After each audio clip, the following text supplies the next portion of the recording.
Malcolm Turnbull has been forced to hit back at Tony Abbott again after the former Prime Minister was critical of the government's horse trading to get business tax cuts through the Senate.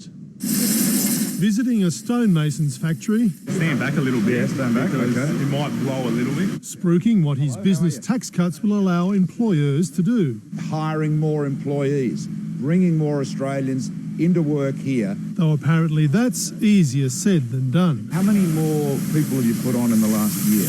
We can't find them. Yeah, that's the problem. Right. He's been forced to employ overseas workers. Barry from Ireland on a 457. Right. As Tony Abbott rides into the fray, supporting the tax cuts but critical of the horse trading conducted to win over the Senate crossbench. If it was up to me, I would be campaigning for very serious Senate reform so that the Senate becomes a house of review, not a house of rejection. Earning another prime ministerial slapdown.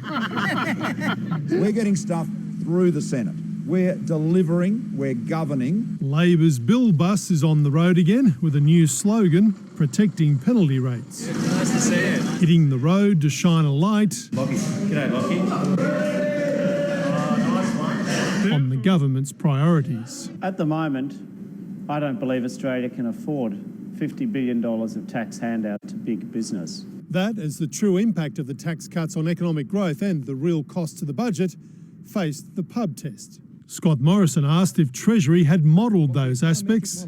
I'll tell you what, if you go down the pub and you talk to small business people, they're not talking about econometric models. I'll tell you one thing you won't find in a pub is a whole lot of people queuing up to give a tax cut to the big banks and foreign multinationals. Heading to the nearest pub to drink in the theory.